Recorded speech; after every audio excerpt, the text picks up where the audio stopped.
అల్లు అర్జున్ పై ఆగని కాంగ్రెస్ నాయకుల మాటల దాడులు. అల్లు అర్జున్ నువ్వు ఆంధ్రోడివి, ఆంధ్రోడ్లానే ఉండు.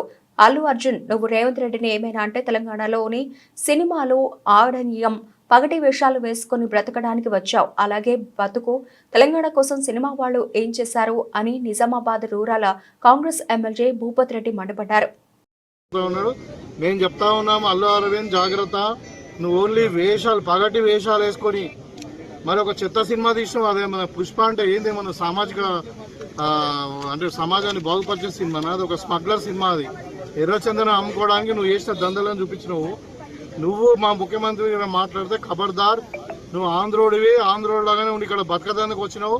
నేను ఒక ఎమ్మెల్యేగా, రూలింగ్ పార్టీ ఎమ్మెల్యేగా మాట్లాడుతూ ఉన్నాను. ఇవాళ మీకు ఇచ్చిన గౌరవాన్ని ఉంచి ఇక్కడ వ్యాపారం చేసుకోండి. కానీ మా ముఖ్యమంత్రి గారి మీద మాట్లాడినా ఇంకేదో నీకు ఉన్నది ఏందయ్యా, నువ్వు పగటి వేషగాడివి, డబ్బులు ఖర్చు పెట్టి డబ్బులు సంపాదించుకునే వ్యాపారస్తుడి, నువ్వు ఈ సమాజానికి ఏం చేసావు? నీ గౌరవం ఇవ్వాలి. ఇవాళ చనిపోయిన వ్యక్తిని పరామర్శించే మీరు వ్యాపారం చేసుకొని బతకండి, అంతే. మీ కాంట్రిబ్యూషన్ ఏముందా తెలంగాణకు? 100% మేము హెచ్చరిక జారీ చేస్తా ఉన్నాము.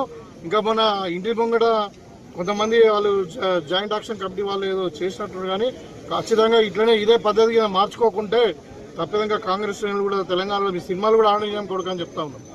ఒళ్ళు దగ్గర పెట్టుకొని మాట్లాడు. నువ్వు చేసింది ఏంది? పర్మిషన్ లేకుండా థియేటర్కి పోయినావు. అక్కడ ఇంకా నేను చెప్తా ఉన్నా, నేను మా ముఖ్యమంత్రి గారు చెప్పలే, కానీ అక్కడ జరిగిన సంఘటన ఏం తెలుసా?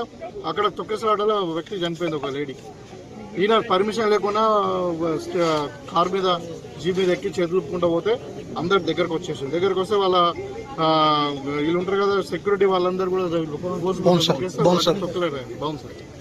తొక్కిసలాట అయిన తర్వాత ఇక్కడ పోలీసు వాళ్ళు చెప్పి ఏసీబీ పోయి ఏమని చెప్పిందంటే, అక్కడ మహిళ చనిపోయింది, ఇంకొక బాబు తీవ్రంగా గాయపడ్డారు సార్, మరి ఇక్కడ ఉండకండి, మీరు థియేటర్కి వెళ్ళిపోండి అంటే వాడు ఏమంటాడు తెలుసా?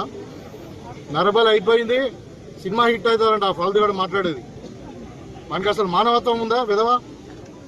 ఇవాళ నేను మాట్లాడుతూ ఉన్నాను, మీరు మళ్ళీ తర్వాత ఆ డీసీబీ పోయి నువ్వు అరెస్ట్ చేస్తాం, లేకుంటే నువ్వు సపదాకా వెళ్ళిపోయి ఇక్కడ ప్రాబ్లం అవుతుంది అని అంటే అప్పుడు వెళ్ళిపోయేటప్పుడు కూడా మళ్ళీ చదువుకుంటూ పోడు. ఏదో ఘనకార్యం చేసినట్టు ఇంకా మా ముఖ్యమంత్రి గారు మాట్లాడడం, ప్రభుత్వం మీద విమర్శించడం తగది. జాగ్రత్తగా ఒళ్ళు దగ్గర పెట్టుకొని నువ్వు వ్యాపారం చేసుకుంటే చేసుకో, లేకుంటే సపదాకా ఆంధ్ర వీక్ కూడా చెప్తున్నావు.